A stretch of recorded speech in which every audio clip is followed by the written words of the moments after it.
see. Little bit of a glare, huh? Well, that sucks. Anyways, what's up, everyone? I am the High Priestess Phoenix. I'm your spiritual healer, teacher, shaman, seer, oracle, lightworker, starseed, earth angel, mystic, medium, psychic, witch, and messenger of God. How's it going? Hey, take two. I started just a bit ago, but then my kid fell and he needed a band-aid. So here we are again. Today's the players play. Today's Saturday. We're in our Saturn. In order to keep up with me, you're gonna have to catch yesterday's video. I did a weekend prediction, and we were talking, from my understanding, we were talking about love, and then Queen Maeve's card came out. And with that being said, hold up. I wonder if I take it closer. See, then we could take you out of the side. Maybe. How's that look? Yeah. When this card came up, I said I knew exactly what stage of the dark night of the soul you were going through, the alchemy of transformation, had I had my book. I didn't have it at that time, but today's the day. I had also said that I had a shift in my own energy, that I had shifted out of my Kali energy over a week ago when I was in my Morgan energy. And I had found confirmation to that in my Priestess of the Morrigan book. So I was going to bring that all up, but I also yesterday went and got our new Sabbath Almanac. So we got a lot to go over today. As far as the Dark Night of the Soul, this is a stage. This is a very difficult stage of learning and stuff. This is where I come in as your leader of the 144,000, as the lead to the Divine Feminine Awakening. What is the Divine Feminine Awakening? It is your heart. Your feelings are awakening. And you have dark feelings that must be addressed properly. And in order for you to address them properly, you need to know those that had them before you, which is basically me, other forms of me. Or, sister versions of me. And by that, you learn the lesson without having to keep going through the karmic fucking loop. Yes? Yes. So this is that time. If you can catch this healing, you won't be in the same vibration when this comes about again next year. And that's what I found very coincidental, or I didn't. I was like, wow, I realized something. Timing. It's all about timing. When I first started my awakening, there was only one card that was at my altar, and it was Morgan. Not this particular card, but another one. I didn't know who Morgan was or anything about her, but she was always at my altar. I didn't even know that that was an altar at the time. Later, I discovered that that was my last life. How much of it do I know? Not many, because we have to be working through the other lives. We're not at the end. We're still working through the beginning, the fabrics of time.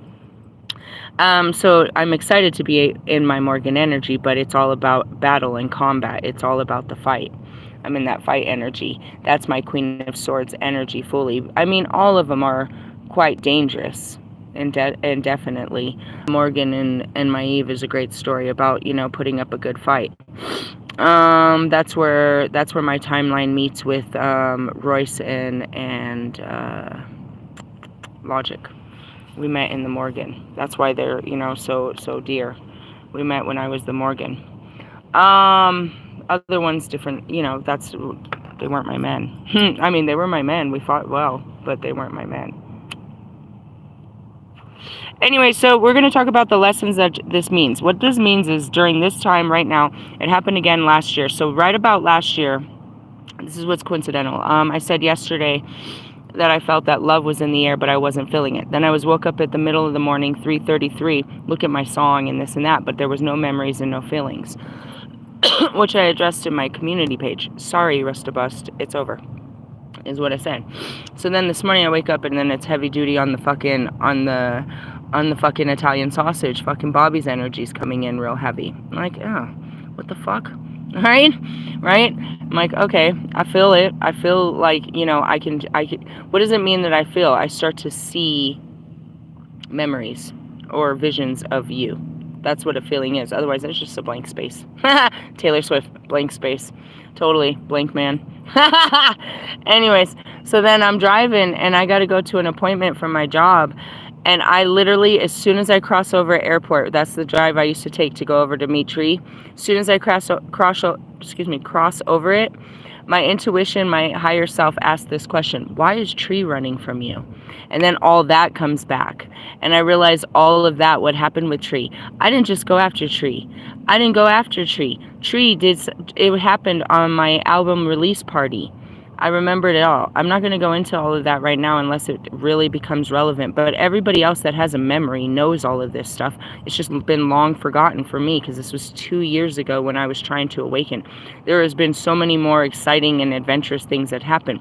But there's something very strategic about Tree, because when Tree came into my life, there was a couple things that were said that were beyond this world.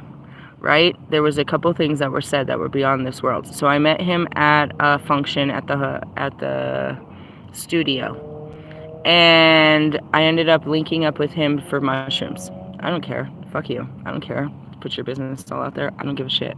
It's legal. What the fuck are we talking about right now? Anyways, so that's how that works. And so then I call him a couple days later, and I ask him, or I grab some from him, and I ask him if he wants to go hiking. Here, he's like, what are you going to do later? I was like, I'm going to go hiking Red Rocks. Do you want to go? And he's like, yeah. And I'm totally freaked out about this because I just invited a stranger to go hike with me. But we go.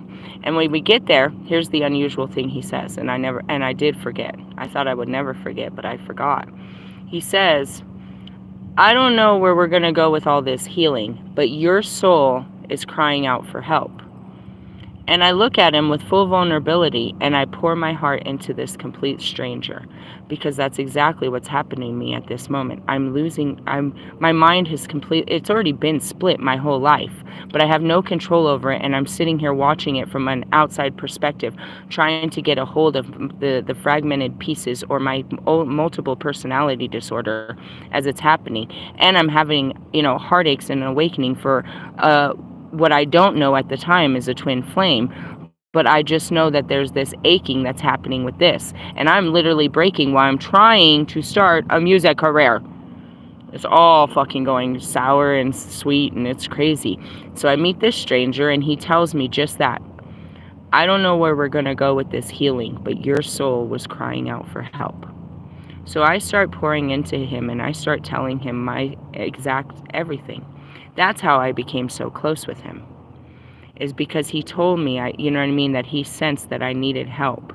So we do this long walk. It takes like 2 hours. It takes like forever.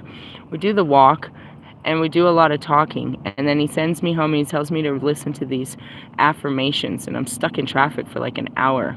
And it really helps. And to have someone to talk to, and then have affirmations. So that becomes a bond. And we start bonding. Now I know I can tell him stuff. And then I also am working out of the studio, working with music. The thing is though, I'm working with a lot of artists that he wish he could. And then that's where it gets a little functified. Anyways, so whatever. And that's where our relationship starts. So then something crazy happens. Okay, we get into a huge fight over a song that I made the night after I linked up with my first twin flame with Bobby. Now he knows all the story about Bobby and every single thing that I'm doing with him. He's the first one I call and tell him, dude, you know what I just did? And I completely don't even remember what I did. Yeah, dude, I told him all details and everything. He was like totally there. He knew everything that was going on.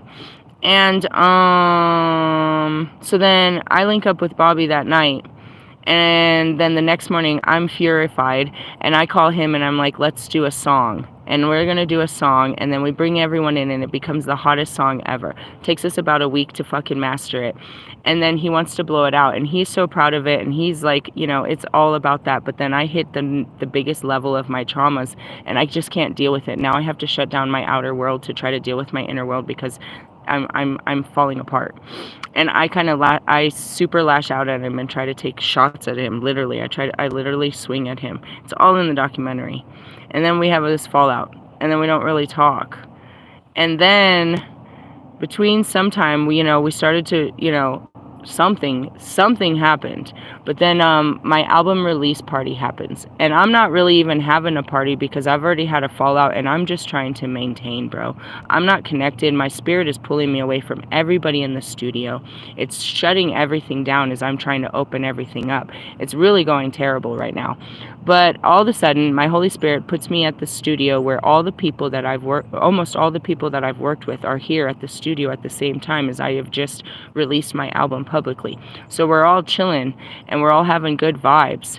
And I'm sitting there and I'm talking to Hannah and Raj about fairy telling. I'm like, one day we're not going to be a threesome and my twin flame's going to come through and we'll be like a whole square, right? Is what I say. And I look up at that moment and I see Tree, and Tree's giving me the I love you eyes, and he's literally saying I love you. Like, what? He's like, I can see it. And that's where this all happens. I can see in his eyes that he's in love with me, and I feel it. And I look around and I'm like, huh? And all of a sudden, the whole vibration of the room changes and shifts, and everybody's about to pack up and roll out. And he runs into his car real quick before I can address it. And I come to him and I'm like, hey, what was that? He's like, no. I was like, no, what was that? He's like, no, we'll talk about it tomorrow. I gotta go. I'm like, okay. And I'm stuck there with my mind and what just happened, and I make a whole video about it. And that's when I start looking at him. I'm like, you love me. Why do you love? Wait. Well, hey, I like you too. And I try to get close to him, and he completely shuts down, but yet blows up in my face, which turns into this whole thingy thing. And that all I asked was, why is Tree running? And I was like, oh, because he loves you. Hey, I love you too, dickhead. I forgot about that. I totally did. You ever seen someone look you in the face and say I love you without even saying I love you? Yeah. And when he did it, it changed everything. I was like, whoa. And it was so brief. I was like, oh my God, what? What did you just say? So that came up today, right before I'm supposed to do a fucking job orientation and drug test. I'm like, get your shit together. Get in the game. I was like, oh gosh. So all this happened, and then I remembered Maeve, and I'm like, we need to talk about some shit. So I pulled this card yesterday, okay? Maeve is the initiation of conflict, strategy, and determination. All right, the goddess similar to her is Circe. All right, symbols of mead, honey, bulls, and fairies. Themes are sexuality, leadership, preparation, strategy, making plans, deviousness, adaptation, determination, and justice. Lessons are balance, self-honor, and drive. Colors and candles are red and gold. Crystals are red agate, red aventurine, or gold. Herbs are ginseng, ylang-ylang, and jasmine. The phase is the new. Seasons are autumn and winter. The tree is the hawthorn. Festival dates are Beltane and Maboon. I'm not going to tell you her whole story because it's a long ass story about how she just wanted to beat this. Her and her dude were in competition, and she was like, no, but I got all this, and he's like, no, but I got this, and he's like, but I've got this bull, and she's like, I know who has a better bull. I'm going to go get that bull, and then I'm going to fucking bully you with my bull. And it turns in, it's so Sagittarius if you ask me. It's like, all I'm trying to do is be better than you, but now I got to get into all this bullshit just to prove that I'm better than you, and I forgot that I was even fighting you. Anyways, message from Maeve. Taking charge of your life is something that only you can do if you really want to change the direction things are heading in. There goes Michael Jackson and where that all came in yesterday. Then I shared a meme, and that's blowing up. Mike's just out there in the streams. I tell you, they live. I have no control over where those videos go. That's Michael Jackson on that ass. He's moonwalking. Which one? The new moon. We're getting there. What happens on the new moon? New intentions. Right now, we're supposed to be destroying things. Breaking down barriers, breaking down limits, breaking down things. Then, when we're left with nothing, the dark moon, it's darkest before the new. What does that mean? It's dark, meaning there's no moon to be seen. And then all of a sudden, just like New Year's Eve, it's a new year. It's a new moon. So right there, you sit in the nothingness, and then you start building to greatness again. You've been hedging your bets for too long, sitting on the fence, following along with the herd. You've allowed too many others to tell you what to do, how to do it, and when to do it, and what to think about it. But you don't lack determination of any of your abilities to work things out for yourself. It's just that you have allowed others to take the lead. Be brave and never surrender to your fears or doubts. Embrace the challenge before you. My presence here marks a fresh direction that will bring about much change for the better. This is an opportunity to birth new ideas. Oh my gosh! Sorry, there's a bee, and it just literally walked up on me. They're all over the place, and it has to do, come on, let's show them how brave I am. Show them, crawl on. Got it? Look, Remember, I used to be scared. It's about the honey. Maeve. I used to always keep honey at the thing. See? God told me to be brave. And what does the bee represent? Busyness. Busy. It's the thuggish, rugged bone. Okay, enough of that. Hecate. Meet you at the crossroads. All right, birth new ideas, so get your creative juices flowing. I just looked down and it was crawling. I was like, all right, you don't scare me. Take pride in yourself and be prepared for what's to come. You are almost there, so don't give up. I, Queen Maeve, am your inner warrior, and I have come to lift you with the fighting spirit you need in order to make your own decisions. Awaken your zest, your drive for joy and physical interaction, and your determination to shine brightly again in your own light. It's time to prepare for battle, for it is your determination that will win the day. Seeking Maeve. You've come so far. Don't back away. You're almost there. Keep going. Stay. It may be hard and very tough. Circumstances made it rough. New beginnings, much to do. My advice, see it through. That's what I told my kids. Okay, so yesterday I told the kids, I swear, I love them, and I told them, I'm proud of you guys. You guys are strong when I'm not strong, and together we're becoming so much stronger. Right? So there's like some moments where I freak out and I'm like, oh my God, where's my purse? They're like, calm down, Mom. Like, oh my God, where's my phone? You know, they're like, calm down. Right? So in those moments, you know, they're strong and I'm weak. Right? Okay. So yesterday I was like, guys, let's camp. It would be so good to get out of the car and just lay down on the ground and let's just camp. Like, nah, we like the car though, Mom. It's better in the car. It's warmer. Let's just stay in the car. There's nothing wrong with the car. I'm like, you're right. There's nothing wrong with the car. I mean, I sleep through the night, but at a certain point, I want to stretch my legs so bad. And I'm like, I don't like this. But I'm fine. I'm not like hurting or not getting enough sleep or anything. And so at that moment where I'm like, I want to give in and get something better, they're like, no, we're fine. Right? And so that's what I told them. I was like, I appreciate that you guys are being, you know, you guys are strong when I'm weak, and, you know, we're not giving in, because if we don't give in, then we're going to make it through. Every time it gets tough out here, I end up running away. We just have to thug this out for a little bit. And that's the thing too, is, you know, I went to my orientation. I get paid weekly. It's $22.50. It's a couple of, you know what I mean? It's night hours, which gives room for a day job, or at least to get them all into school once I get that weekly pay. And then, you know, we can go from there and earn the money to get my fucking lift car and start, you know, putting all this shit together, putting all these little pieces of, you know, inspiration and rebirth and shit. All right. Did you enjoy solace and comfort you found at the first glimmer of hope? Now you found inspiration. Perhaps you feel as though you are able to clamber out of the depths of the abyss, that you dare yourself to take a glimpse of the future. The dark goddess has stripped you down to your core, and now she will build you back up slowly. With every piece comes a hard lesson. Maeve is just as dark as the previous 5 goddesses, and the one who will give you the tools you need to prepare you for combat. When you seek Maeve, be prepared to succumb to her bewitching approach, for she is as wild as she is begilding, and she will lure you in to satisfy her insatiable desire, which are not to be denied. She is a seductress and an enchantress, who is fully aware of her impact of hypnotic powers, for her mere presence can make or break kings. And that's really me too, is like, as my hair's all bushy, I was like, why is my hair, look, I can't make it up, it's all bushy. I was like, why is my hair all bushy today? It's because I'm in Maeve, bro. Why is my hair all bushy? I was really going to have to flat iron it. It's bushy. Anyways. Let's see. Prepares you, blah, blah, blah. And that's it. It's like, I don't even have to look good. I just command a certain awareness. And that's it. An enchantress who is fully aware of her impact of hypnotic powers, for her mere presence can make or break kings. But I address the females as queens immediately. On page 1, New Beginnings, 96, which is, you know, as she races around the battlefield in her chariot, I told you I saw the chariot card, at the speeds of light, she leans back, tossing her long flaming tress and unnerving the warriors who yield all of her strength. And that's it too. That's my, you know what I mean? That's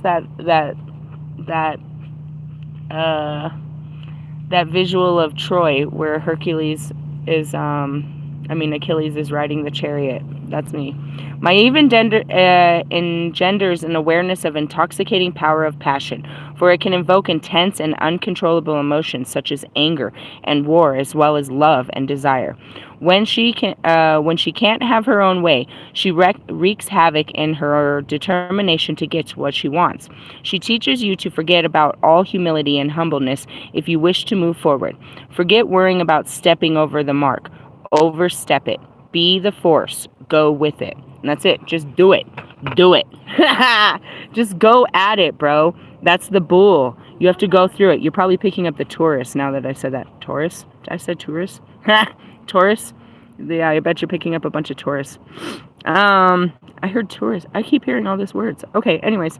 If you feel ashamed of your sexual exploits or confused about your own sexuality, Maeve urges you... You popped in my head there, Steve. That came yesterday. I was over... Was it yesterday? Yeah, I think it was. Maybe today.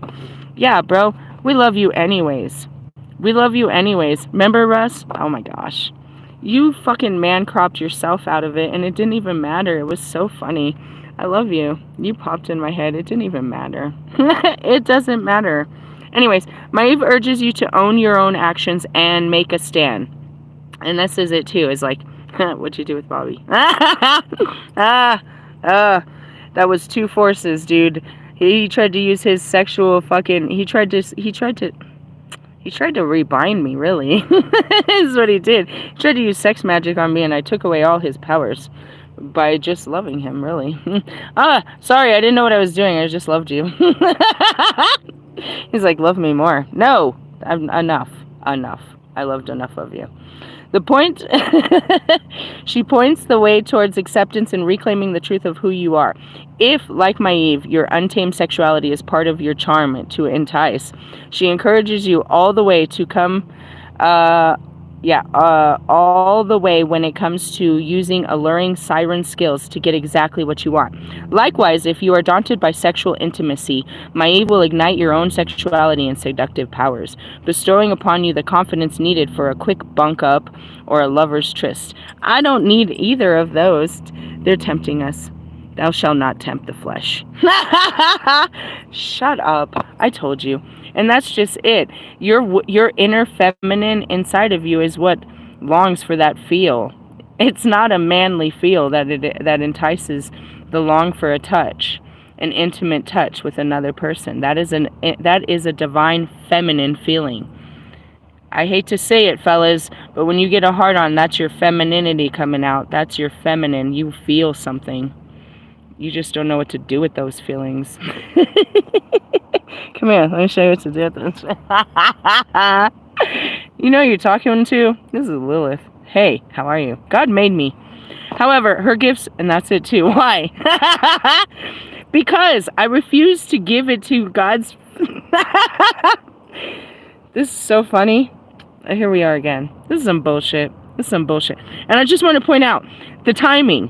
Okay, so I don't know the timing of when it happened exactly, but it was a couple weeks before his birthday, because he's like, hey, what are you doing on my birthday? And I was like, I felt that was all special. He wanted to see me on his birthday. You fucking douchebag. Then I was so hurt that he didn't call me on his birthday. And then he blocked me on my birthday. But anyway, so it would have been right about this time. It's that time again. And that's what I mean. We're in a fucking time loop. You're going to start to realize this, that you're on patterns of destruction. And you have to keep living them out. When I blocked that motherfucker, what did I tell you? I'm going to have to do this again. I'm going to have to do it again. I didn't do it right. That's it. You can't go back. You just wait till it comes, the shit circled back around. The shit always comes back. Shut up, Russ. I come back to life. Die, motherfucker. Die, motherfucker. Die. Damn it, Beavis. That's what I mean. Anyways, going back. I'm doing so much better. I was in such a place of denial when this happened, right? I tried to love him, and I lusted the shit out of him, according to what your understanding of love was. And it was so shameful, and I was so embarrassing, and it was so condemning and sinful. But it was so Lilith, and I just had to learn that damn, that is me, and that is how I love, and I will love the shit out of you. And then I had to realize that's how God made me. So here we are again, facing it again with a Lilith mentality. Are you about to do it again? Do it better. Shit. God made me this way. How did this happen? Because, okay, here's what happened. Here's a little story I gotta tell. When God made me, he wanted me to give my body and all my power over to Adam. Adam's like, lay down. I'm like, hey, what? No, I'm all powerful. No, we're even. It was all about that. He told me what to do, and I didn't like that he told me what to do. Only God tells me what to do. So I said no.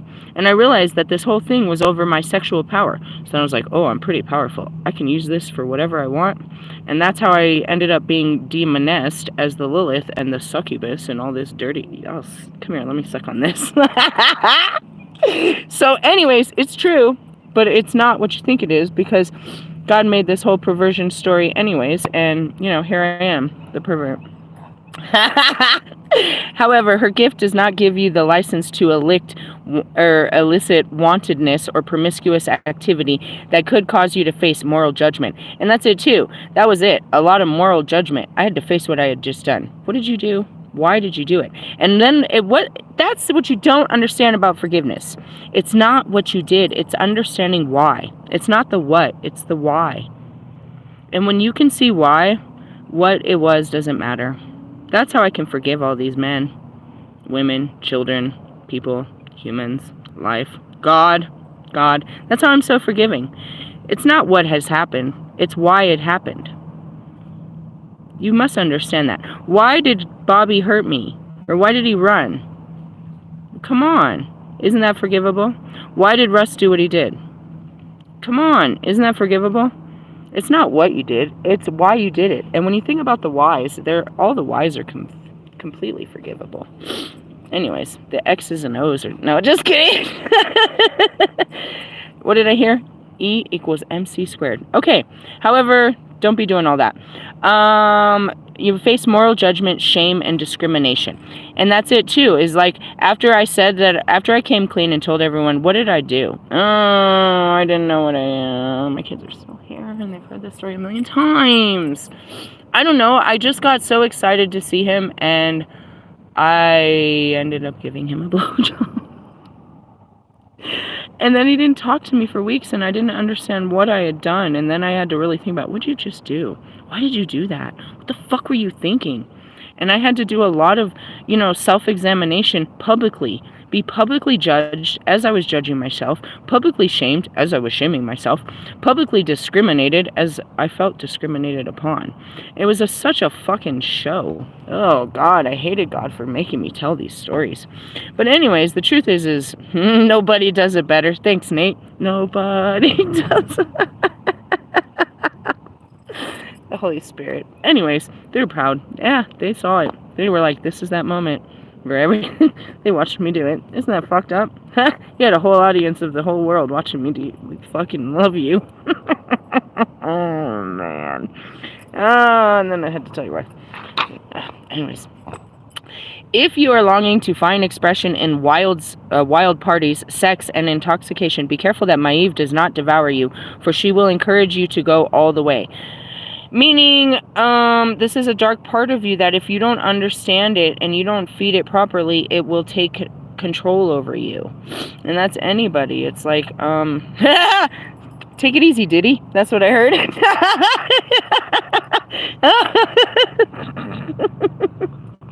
I forgot about all that. Rather than trying to suppress any urges, be sure to express them safely and in a protected environment. Oh, shit. What are y'all doing? Maybe don't do that. God said save your energy. Truthfully, you shouldn't be giving out your sexual energy to someone. You should be, it should be about love. And, truthfully, oh, man. I cannot even begin to get you to where my understanding of, that power. I'm going to tell you right now, celibacy is the best way to go until you can understand your sexual magnetism and how it works and what it attracts and what it's attracted to. Do you know what I mean? Seriously. Seriously. Maeve will determine the original source of any liberal or impure carnal behavior that has shame or discrimination attached and restore you with self-care, self-respect, and self-love in order that you can claim sexual freedom. Damn it. Damn it. And I have so been wearing my keepsake fucking oil. I made this oil. It's so dangerous. If there was ever a fucking potion, a motion for the potion, shut up, Holy Spirit. It's this one. What is this one? This is Danger, Will Robinson. So I have a couple of them in here that I've been wearing. My gateway, that's like 14 different goddesses. My keepsake, this is Scorpio, Sagittarius, and Lilith.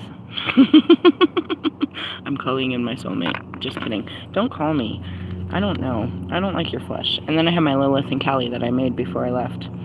So, it's not even coincidental that we're all in the fucking energy, and we're going into Scorpio. Last time I talked to him was the full moon of Scorpio. That didn't go so well. Here we are again.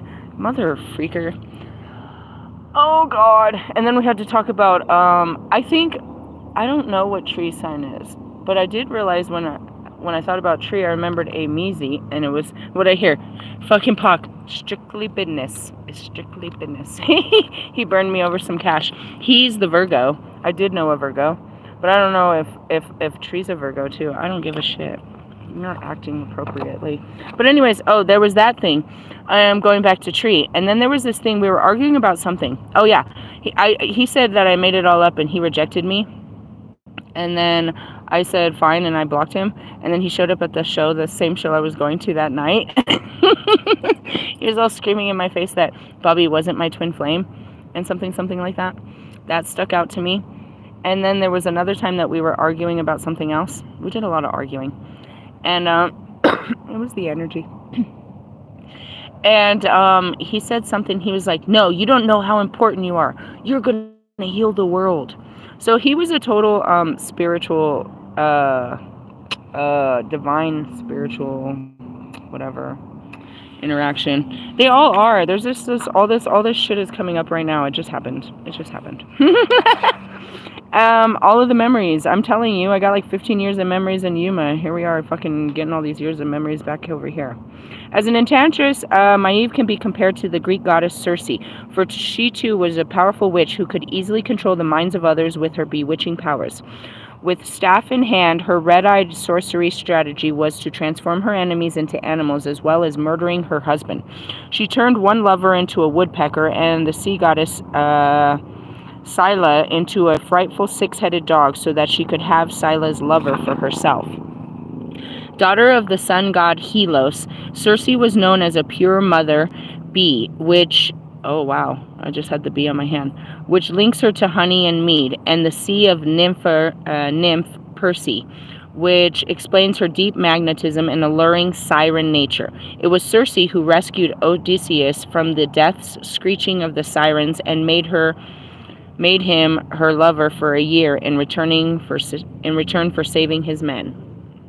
Okay, let's see. Dun, dun, dun. This is going to teach you about being a victim. None of us is a stranger to playing the victim role, particularly in childhood. How many times have you blamed your younger sibling for the woes or pointed a finger at someone who had done you wrong? How did it make you feel as you lapped up the sympathy and all the attention you got for the martyrdom? You got exactly what you set out to get, and that's manipulation. A victim won't take responsibility for circumstances they find themselves in. They will blame an external force and get everyone to feel sorry for them. A victim will enjoy others running around for them, looking after them. Victims believe that they're at the mercy of everyone and everything around them, and will not make progress because they perceive themselves as being powerless and never at fault. They will hold on to grudges and always bring up the past if they have a grievance. And that's it. It's like, this happened to me, and this happened to me, and this happened to me, and this is why I am the way I am. Okay, I come to break all of those lies because I show you that all these terrible things that you say have broken you have empowered me. You know what I mean? You were homeless, you were evicted, you were arrested, you were on drugs, you were abused, you were neglected, you were rejected, you were homeless, you were evicted, you were this, you were that. I was all of that, and that didn't change who I am. I didn't make me a bad person and a fucking, you know what I mean, a victim to society. Okay? It made me a survivor of society and a fucking preacher of the streets. It is a dangerous game to play, and it can be difficult to get out of a victim mentality. Refer to Chapter 4, which means you're going to have to go all the way back to Famanach, I think. Where's Chapter 4? Ooh, maybe it was Baba Yaga. Ooh, I think it was Famanach. Let me see. Nope, I don't know.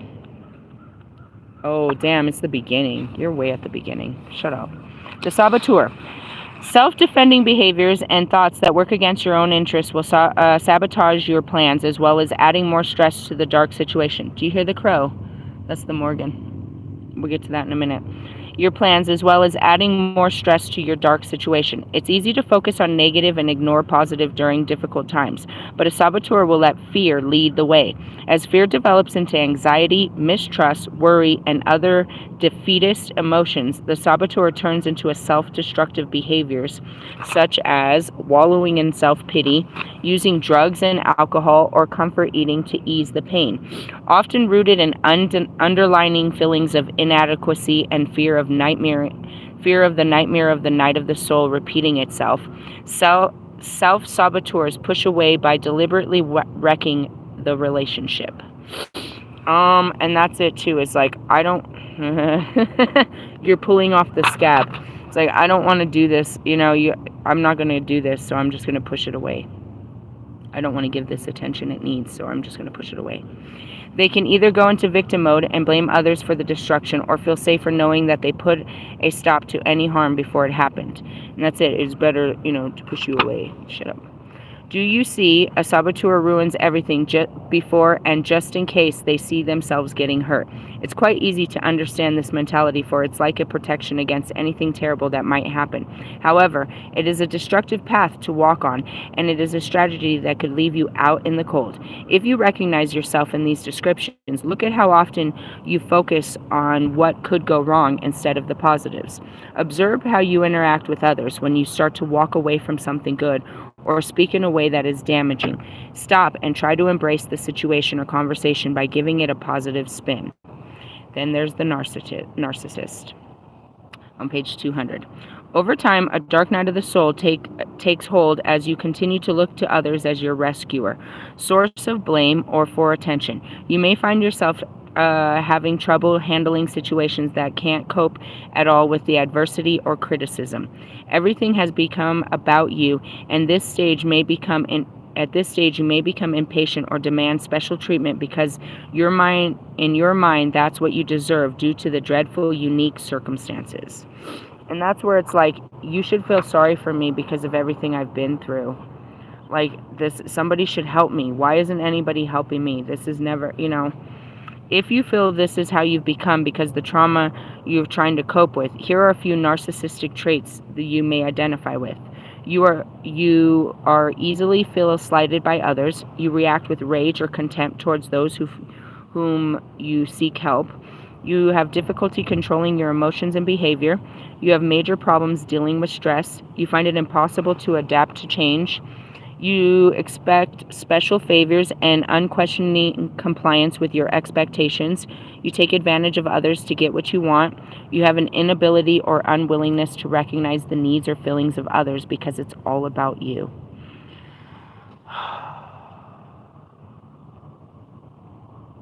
If you recognize any of these behavioral traits, don't feel shame or any other lower emotion. You need to understand that it's not your fault, but whatever you may have worked for in your past most probably won't serve you well now. You may wish to change your power of persuasion. Going through the dark night of the soul is like being blinded to everything you once knew. As you lose your identity, all principles go out the window. You're simply trying to cope with the situation, and often it's the inner child who takes over in such cases. This is why you take such extreme measures to survive. Leaving your unusual upstanding behavior and controlled emotions compromised. However, acting like a child will only thwart your plans to persevere. New tactics should be considered. Okay? Let's see. Making plans and adapting. Now that your manipulative coping skills or tools to have been taken away from you, how do you adapt to the situation? The dark night of the soul is a treacherous one, and because of the mental stress involved, you may find it extremely hard to adapt to anything at all. You've already had to cope with unwanted change since Baba Yaga introduced herself, so dealing with anything else is like coming up against a brick wall. There's no room for focus on anything other than what you're already dealing with.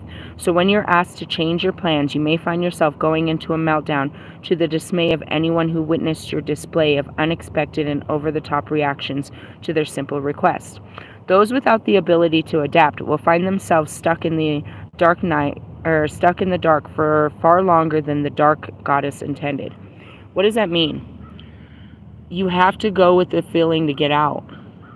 You know that you're crushing, that your reality is crushing. This job is crushing me. This relationship is crushing me. You have to speak up for yourself. You have to start standing up for yourself. That's what this is all about, the battle. You have to start standing up for yourself. And you have to cross the barriers, dude. You have to go all in for yourself right now. And that's what it talks about Baba Yaga, is she strips you away to teach you the initiation of self-sufficiency. And that's where I said I'm right back in the beginning. I think I'm back with Baba Yaga, where you have to learn how to survive again on your own without anybody. Because these bodies, I promise you, everybody is a frequency of your old frequency that's bringing you down. And the longer you stay in their frequency, the longer you stay in the pattern of that down. A system of a down is what I heard, and I don't know the song. And that's just it. You constantly have to break away from things to start new things. If you want to be on a higher frequency and you want good things, you have to leave the things that are no good for you, which is basically everything. Everything in your life has kept you from living the best of your life. You can't do it all at once, and I'm telling you, it took me over 2 years. But again, around this time, I'm trying to build a music career, and it's literally being pulled out from underneath me. God is showing me that the people around me are fucking shady, because now that I'm done recording, and I don't need to spend any more money, and it's done and it's finalized, they're acting funny with me. They have no use for me anymore. They're not my friends. They were only around during my project time. They were project bitches, is what I just heard. And they acted like they cared about me and they were all about me, but they were really just stealing my creativity, using my money and my clout to, you know what I mean, to uplift their creative projects. Who? Everybody at Get Busy Living Studios, GBL Studios, that was working with me at the time. And I'm not wanting to see this. I don't want to see this, because these are my only new friends when I'm trying to wake up, and God's saying, wake up. And I'm like, no, I just want to hold on to somebody. I just found Bobby. He just came in. I want to hold on to him. I want to hold on to Tree as a friend. You know, I want these people to be part of my life, even though this project is over. So I start to try to have friendships with them. And that's where it gets all sour. Like my birthday, I invite them all to come, and I'm trying to find something that, you know, we all do. So then we end up going to a basketball game, and it's all on me, and I try to get Bobby to come, and it's all this bullshit, and I'm trying to conform to be what they want just so I can have friends and stuff in my life, and nothing is working, and I don't want to see it. That was just that was the beginning. I can't tell you what I was looking at last year, but probably the same thing. Wherever I'm at last year is the same thing. I'm at Chris's house. Chris is about to lose the house and everything, and I'm trying to grab some stability, and my kids are in a good school, and I'm just trying to hold on to something, and there's nothing to hold on to. And I'm just, you can't hold on to anything, because the second you hold on to anything, they're going to rip it right out of you. You're just there to touch it, to see it. It's like that old saying, you know what I mean? Look, but don't touch. I don't know how to explain it. Don't get attached. You must not be attached, because if you're attached, then you're attached to the ground. You can't ascend if you're attached to the ground. It's kind of how it looks. So like that relationship, the longer you spend in that relationship, the more lessons you will learn from that relationship. But when you've learned enough, you will move on. Not to say you will not learn new relationships. You can't run from the lessons that must be learned throughout all relationships. But you will continue to learn harsh relationships until you've had enough of learning, and then you'll learn something else. You will stay where you are until you move from where you are. That's what that means.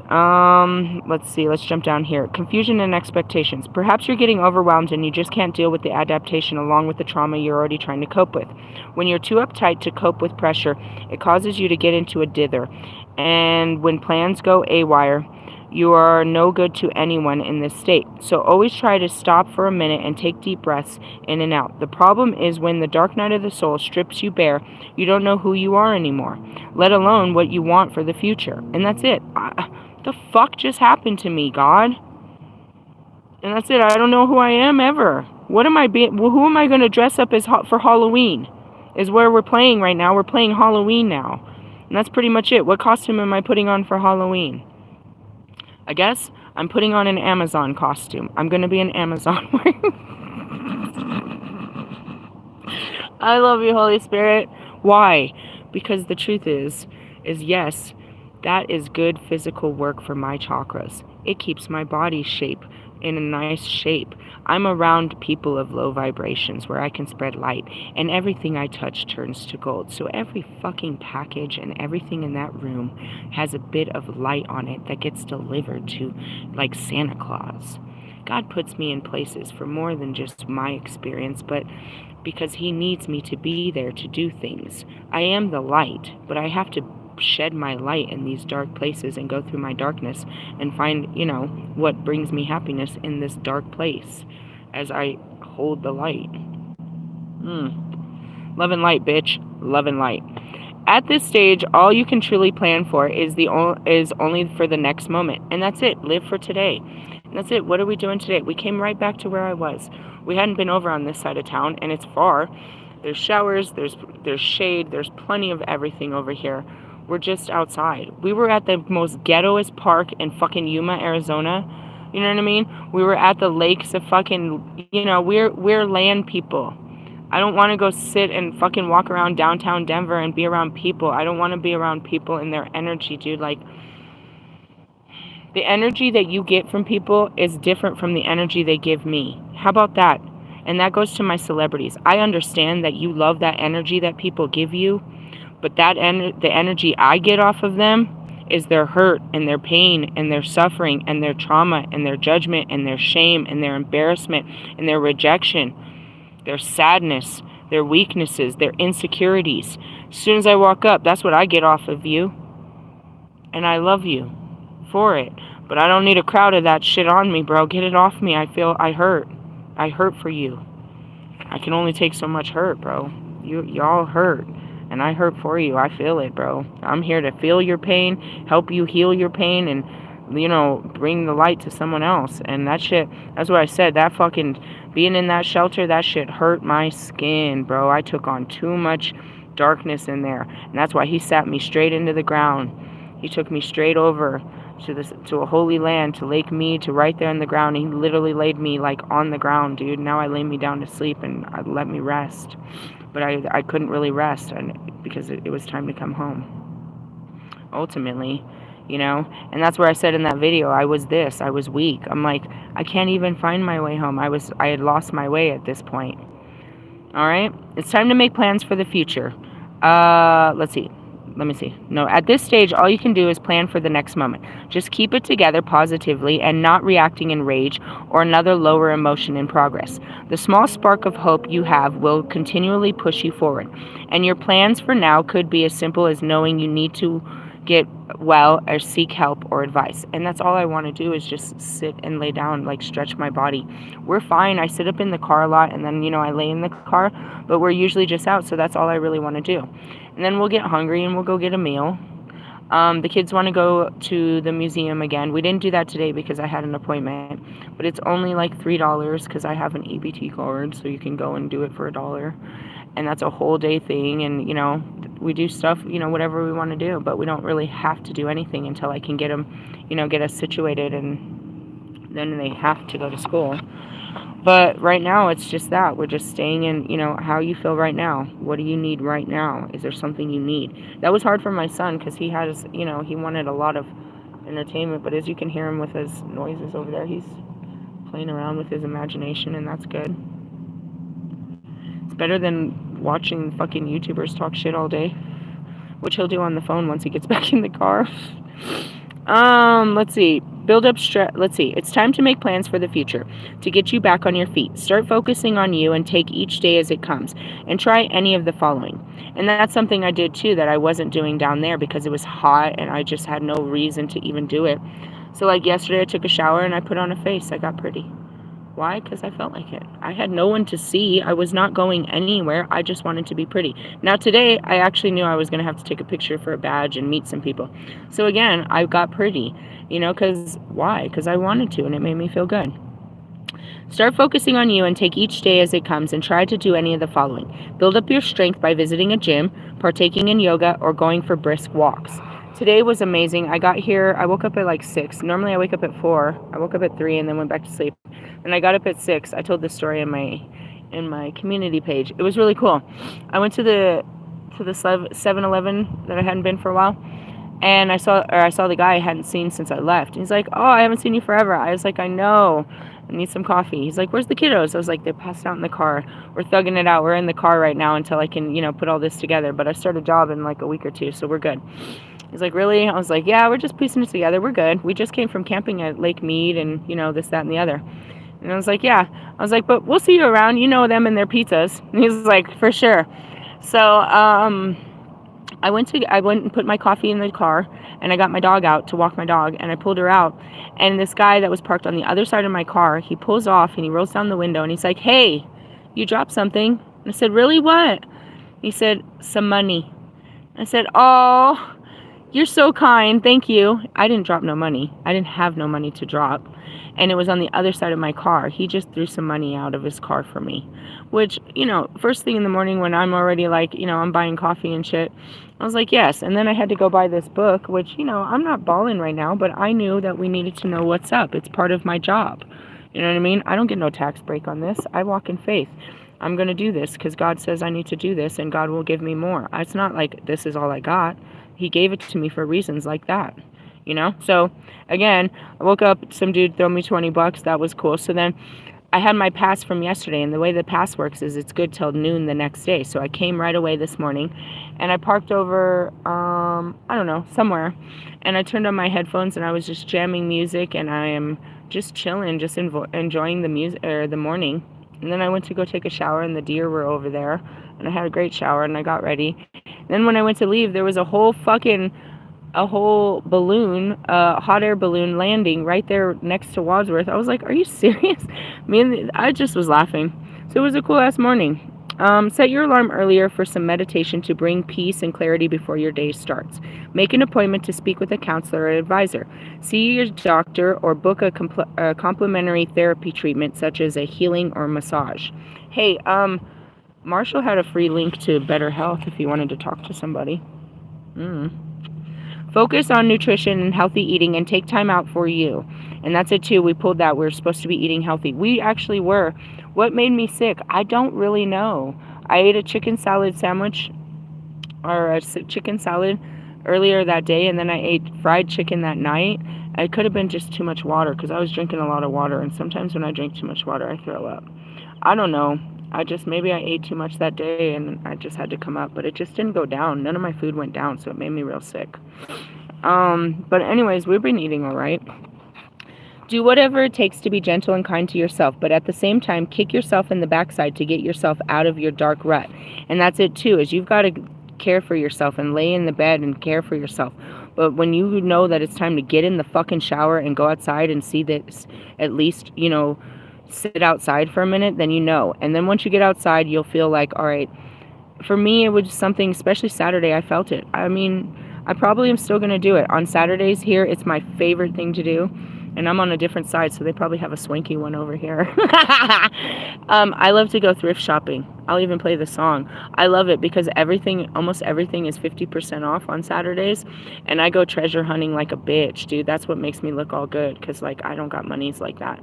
So we go treasure hunting, and I love to do that on a Saturday. It's always adventurous to me. Where it actually came from was a trauma because my mom would party on Friday and then beat the shit out of us on a Saturday. So we would always leave the house so she wouldn't scream and beat us.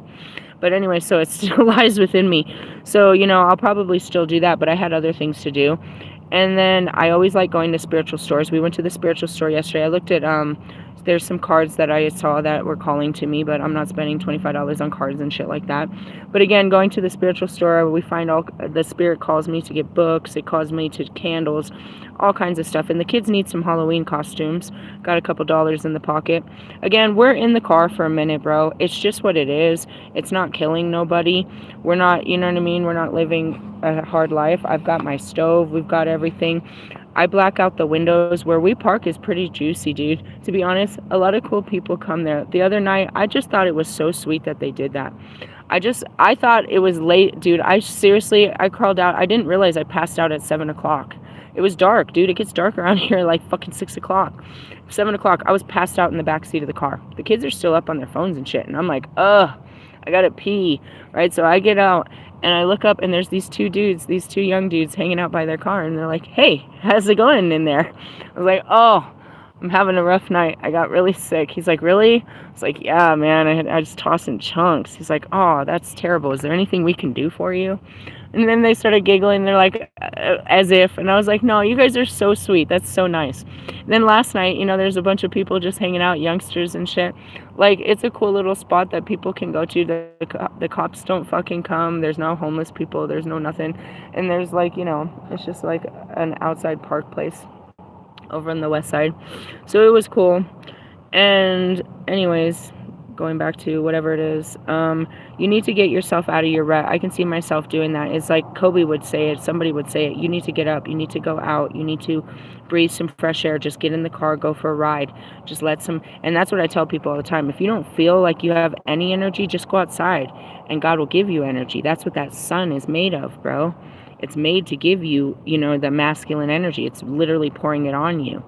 Pour some sugar. Okay. It will swallow you whole if you allow it. And that's it. At some point, you got to say, okay, I've cried enough. I've got to get off. I've got to get off this, dude. And only you know when that is. And sometimes it's like you'll force it and you can't do it. I used to try to force myself out of bed, and I would go take a bath, and then I'd end up right back in bed. Or I'd have a meal and I'd end up right back in bed. I'd try, little things like that are even taking care of yourself. Let me wash my energy. Let me go try to smoke a bowl. Oh, I'm too tired. I just need to rest. And that's it too. Like sleeping.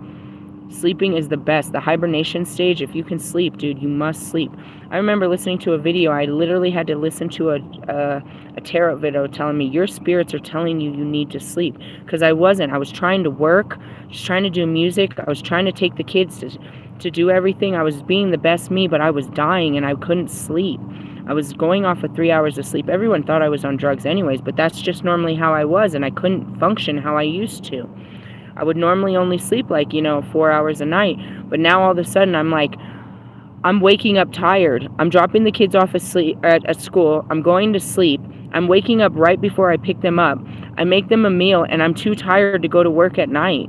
I am so tired just because of all these memories and emotions. I am so tired. Practice becoming stronger in the mind, body, and resolve so you can face the battles ahead. Release your expectation of any outcome and also of others. And that's it. I have no idea what anybody's doing. I don't know what God's doing. I'm not one of those people that are like, what's going out there? God wants me to tell you as he's telling me.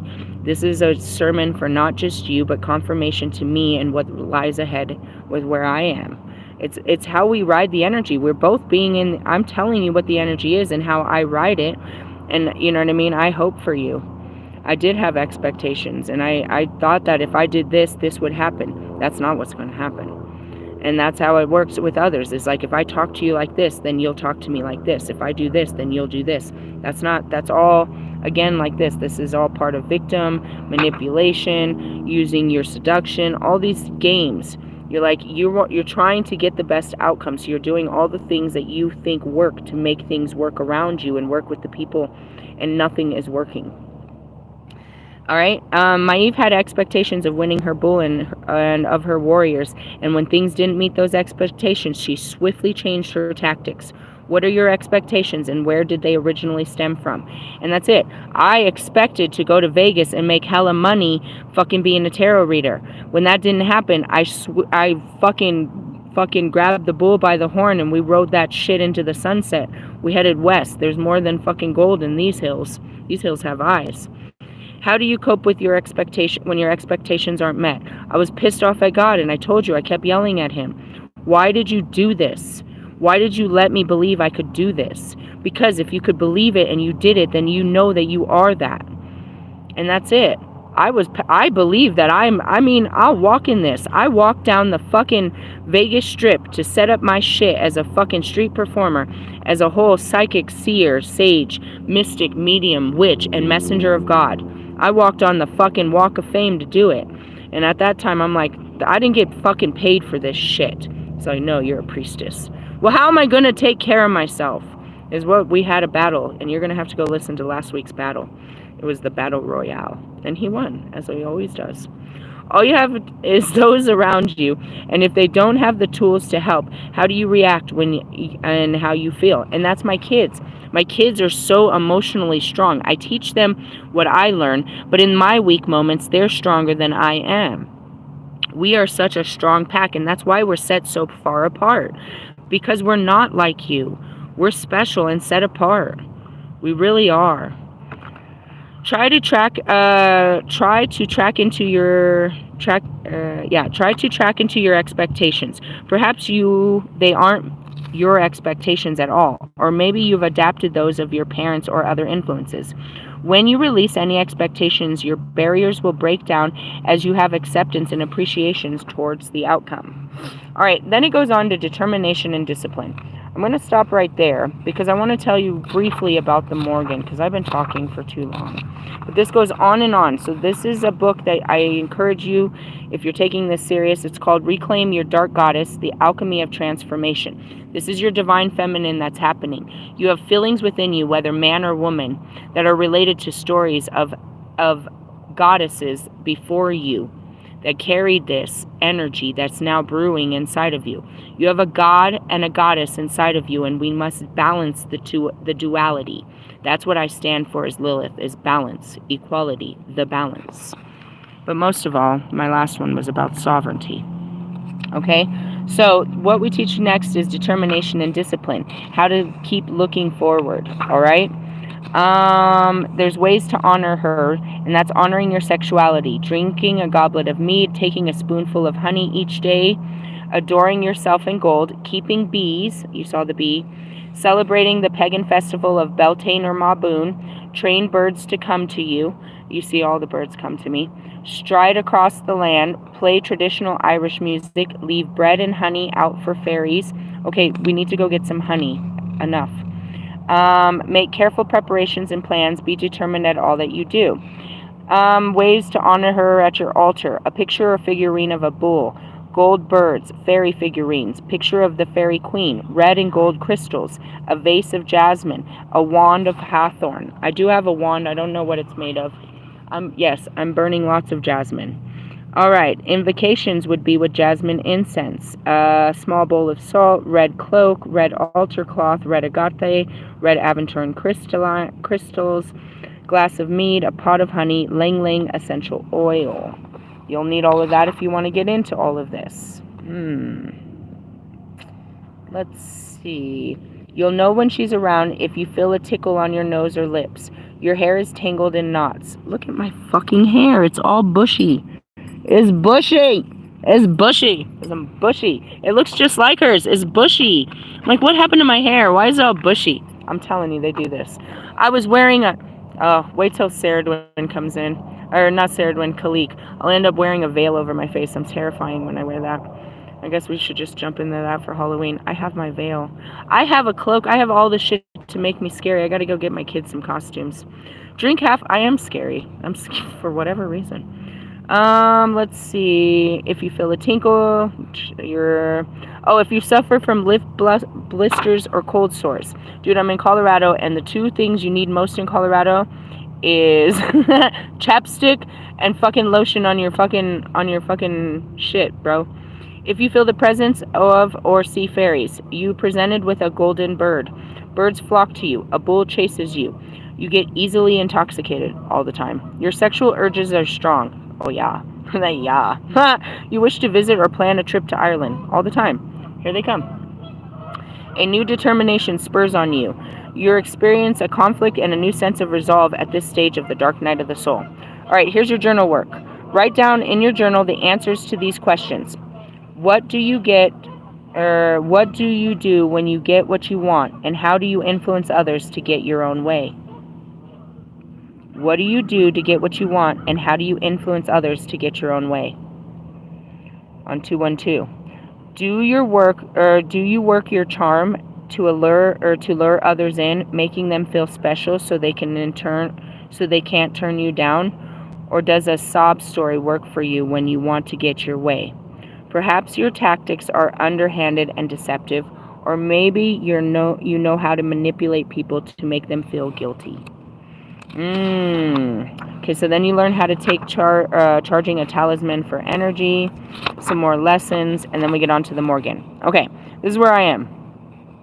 The Morrigan is, let's see, the raven, the crow, water, spears, swords, shield, fire, the color red. Battle, life and death, warriors, blood boundaries, power, prophecy, magic, fords, shape-shifting, sorcery, enemies within, antagonizers, victory, success, and sovereignty. The lessons are your personal boundaries, claiming sovereignty, and taking control. What does it mean about claiming sovereignty?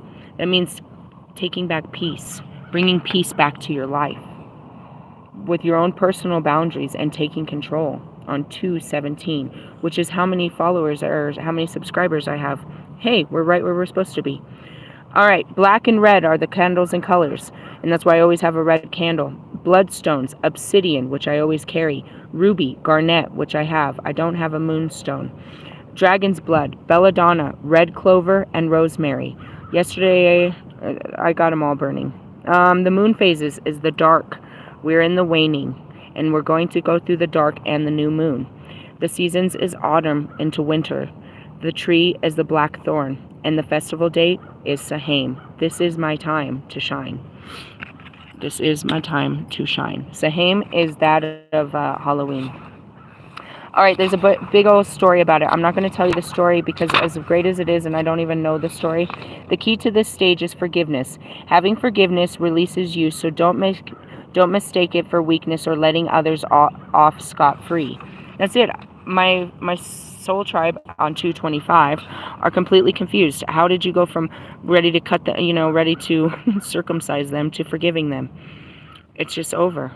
The battle is over. It was a battle within me, not with you. You were just instigating it, and you weren't. It was Khalik. It was fucking Kobe. It brings about peace of mind, and it welcomes relief from the conflict of internal battle when you get past your own head. Most of us have experienced internal battles of some sort. Maybe you've struggled with conforming with society, work politics, or even house rules. How did or does it make you feel? Do you feel yourself having imaginary conversation with those who oppose you, getting your side of the story ready in case the particular situation arises? Do you drive yourself crazy with, they did this or that to me? It's not fair, and so on. It's exhausting stuff, and it will give you many sleepless nights, when sometimes it is necessary for your mind to analyze, process, and problem solve the destructive voice from within will try to entice a battle that the voice wants you to fight. When the Morrigan screeches, and that's what you're hearing, that's the screech of the Morrigan. When the Morrigan screeches her battle cry, the enemy within needs to be destroyed. You hear it? I actually have this battle cry. I do the screech, and it's a terrifying noise that comes out of my mouth. I haven't done it. I've only been called to do it in Black Hawk. Go figure. Can you imagine what it would be like to see this bloodthirsty carrion of battle upon the land before war as the harbinger of death? I want to stop there.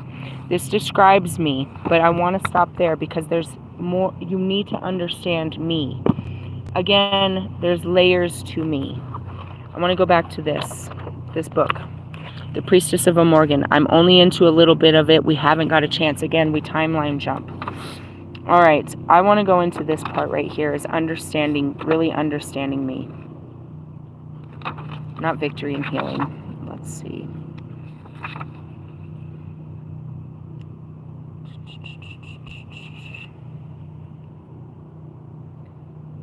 All right, here we go. Overall, I don't think this paints the picture of a bloodthirsty goddess. When her people need her, she is there, ready and willing to fight. The Dagda, and that's from I wanted to say that, the Dagda, which is my Kali, and the many other Irish goddesses who participated in the same battles are not viewed as vicious. It is clear her favor is pivotal to winning a battle. She can fight in both a physical sense and with magic. She has some sway over the outcome, but as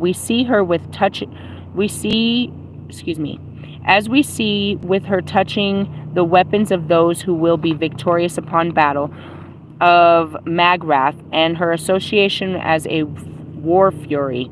I think that what we forget is she is less the war woman on the battlefield and rather the force behind it all.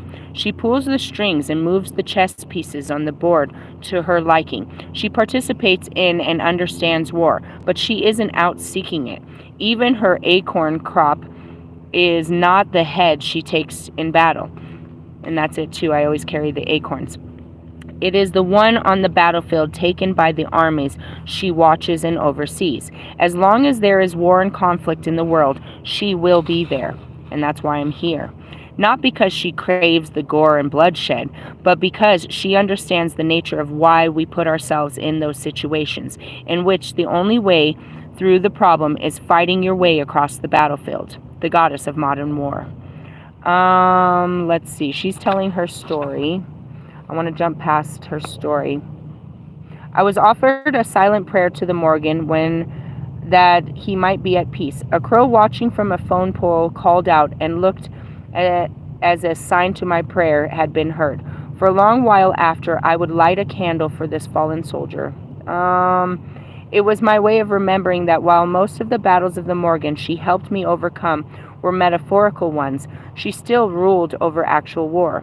War didn't stop in the Iron Age. I needed to remember that war was real, literal thing, even now in modern times.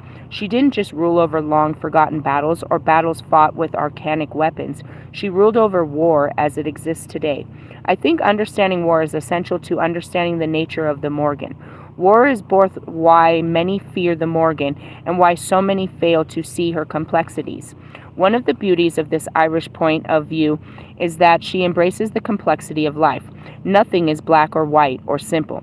Like the knotwork of their art, ideas, concepts double back, circle around each other, and become entangled and complicated. Everything is connected to something else. There's no clear-cut answer in most things. The Morrigan isn't the goddess of war because the gods weren't the gods of a singular facet of reality, but many. She isn't just the Morrigan by the way of thinking. War is just one strand, one thread, among many that were from the tapestry of her being. Everything is interwoven. Nothing is straight, easy to define line. And that's me. You can't define me. But it is hard to understand the goddess of war when you have never gone to war, in the literal sense yourself. Perhaps this is why we make so many attempts to tame our war god, to make them harmless, toothless lions. And I'm seeing Achilles when he's like, and what about Ares, the god of war, whose blanket is that of the flesh of man? And that's me. I'm the goddess of hell. The qualities they embody are powerful and vital to us, yet we feel the need to make their images more palatable to our modern sensibility. It's a dangerous game we play. War is horrifying and scary, and many times it's brutally unfair and gory. The wrong people die, and sometimes the bad guys win. Sometimes the people who are supposed to be the good guys aren't. Many times life's lost, but it doesn't change the fact that there are things worth dying for in war, and that we need soldiers to protect us no matter how much we would like to deny it. Or that the same gods who ruled over gore and bloodshed also ruled over spirit of perseverance and over the will to survive and fight for what is meaningful. One of the primary reasons many of the past have discouraged modern worshiping of honoring the Morrigan, and this is another one, praying to the Morrigan, praying to Lilith, praying to Kali was dangerous because of who I am. But I'm here to show you that all sides and all facets of me, and that I wasn't just dangerous, but God created me to be just this, in a female form. I am God in a female form. For God that you read of in the Old Testament, that was my God, and I am his goddess. Honoring the Morrigan was that she was connected to war. And many modern neo-paganisms in the 1990s was dealing with the aftermath of Hollywood's negative depiction of the growing pagan movement in the movies such as The Craft. And there was a general air of we need to pass. We need not look dark and scary. Curses weren't things witches did. No siree. We were all love and light, and all loving Mother Goddess. And that's it, love and light, bitch. They're full of shit, bro. If you mention the Morrigan in a pagan circle, and that's it. If you mention Lilith, it's dangerous. And that's when I told Scary Larry, I said, he said, you have the Lilith within you? I said, I am the Lilith. I don't have her spirit, I am, which I am. You were promptly told she was too dangerous to work with, and that's if they tell you, you say you're working with Hecate, or Kalima, or Mama Bridge. Any part of me, of the dark goddess. And that's what I told them and from the beginning. You're working with my energy to try to destroy me, and it's going to backfire. You're going to be left with nothing but this dark energy, which is nothing but your own darkness. You'll have to your own years of fears and tears and all that. Fast forward 20 years when I mentioned that I'm a priestess of the Morrigan. People's reactions are usually something like, oh, cool. She's that badass war goddess, isn't she? And that's it. There's many people that have studied me for many years in time, and I am now here reincarnated in the flesh. They've only known. You've only read of stories of the Isis. Don't worry. Jesus is coming too. You'll see him too in my time.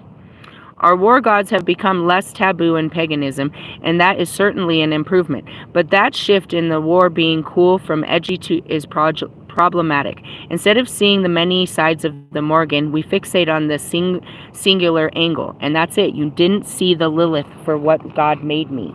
You only saw the darkness that I became from my human experience. I made it one day as a human, and I turned into all darkness and became the goddess of darkness. And through many lives became the goddess of light in Kuan Yin. And as I walked through the light, I said I would come back and bring them all back. So I had to go back again as the goddess of darkness, as the war goddess. And this time here I am, bringing all of it here to save the people.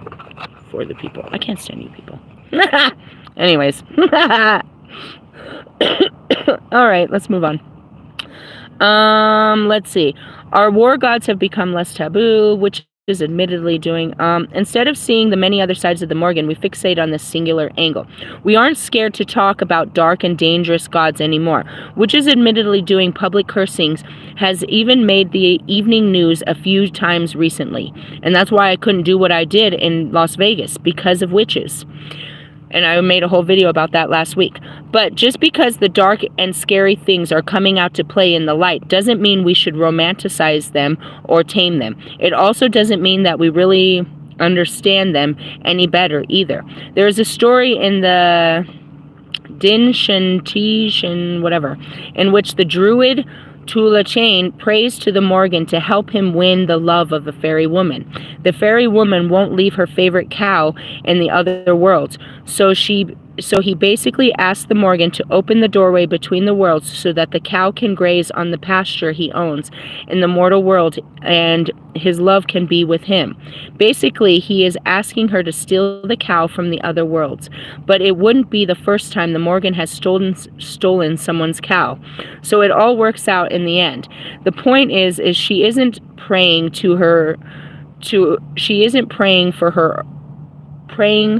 He isn't praying to her for war. To Tula Chain, the Morrigan has many layers. No one sane prays for war. Okay? War and utter destruction is seeing everyone you love harmed or dead. It is the destruction of land and infrastructure around us. War is brutal and ugly. To glorify that danger is to certainly doesn't make the Morrigan an evil figure, nor she is the force that helps us survive that kind of horror. She is the Alpha and Omega. She is the one who goads us on the fight. There she goes again. To fight the battle, and the one who says the time of fighting is at an end. And that's it. You fight until there's no more fight to be had. Get back up and fight. And that's Kobe. That's that Mamba. You fight. Keep going. You have more fight in you. Brush yourself off. Have a drink. Make love to your wife. Tomorrow we fight. We fight. No, she is the force that helps us survive that kind of horror. Got it? Let's see. She is not an angry goddess who only wants us to be tied up in an endless cycle of destruction, and that's Kali. And I think that is a very important point to make. Because we idolize the war and the gore, if we focus on making ourselves emulate that badass warrior image, then we will never want to leave the battlefield. The Morrigan embodies power, and I think in many ways it is easy to see that power in her warrior side. But power can be found in all aspects of her nature, not just war. Power is something that she is. It is not lost when she is weaving spells, stilling cattle, or predicting the future, rather than fighting on battlefield. In the end, I think that we must separate the concept of power from war. Being strong and surviving struggles are what makes the Morrigan, and that's me. What makes me? Being strong and surviving struggles is what makes me appealing to many people.